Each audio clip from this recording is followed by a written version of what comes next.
کسی نے کہا ہے میرے والد صاحب کا انتقال ہو گیا ہے، کیا ہم ان کے نام کی قربانی کر سکتے ہیں؟ اس پر کیا طریقہ کار ہوگا؟ جی بالکل کر سکتے ہیں.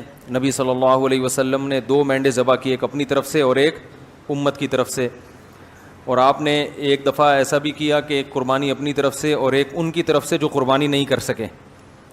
تو اس لیے پتہ چلتا ہے کہ قربانی کسی دوسرے کی طرف سے بھی کی جا سکتی ہے. تو آپ نے مرحوم والدین کے لیے کر سکتے ہیں، صرف ابا سے کر لیں، صرف اماں کے لیے کر لیں، دونوں کے لیے کر لیں، کوئی حرج نہیں ہے.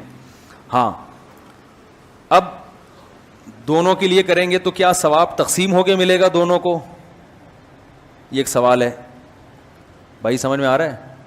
بھائی ایک بکرا، ایک دمبا یا گائے کا ایک حصہ آپ کے مرحوم والدین دونوں کے لیے کر لیا آپ نے، تو کیا آدھا آدھا دونوں کے لیے ہوگا یا دونوں کو پورا پورا ثواب ملے گا؟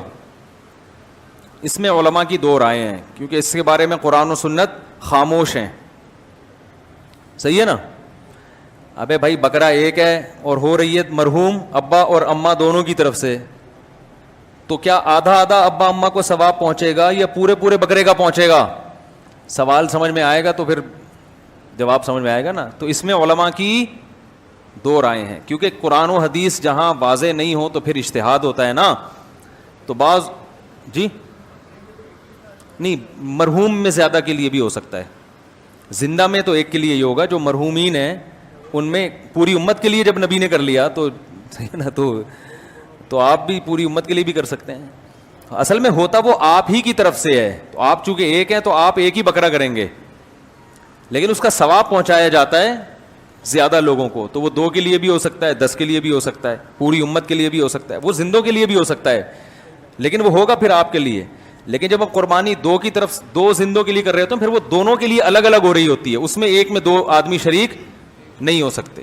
لیکن صرف ثواب پہنچانے کی حد تک جہاں تک بات ہے تو ثواب پہنچانے میں تو 10 کو پہنچا دیں آپ.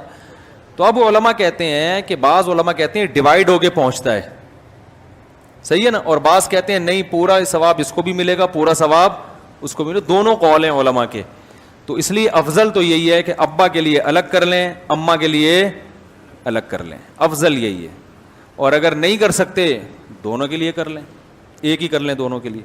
اللہ پہنچانا چاہے گا تو دونوں کو پورے پورے. مفتی طارق مسعود صاحب کے بیانات سننے کے لیے youtube.com/مفتی طارق مسعود کو سبسکرائب کریں، اور اگر آپ لائیو ویڈیو کو کبھی بھی مس نہیں کرنا چاہتے ہیں تو سبسکرائب کرنے کے بعد بیل آئیکن پہ کلک کرنا مت بھولیں. جزاک اللہ.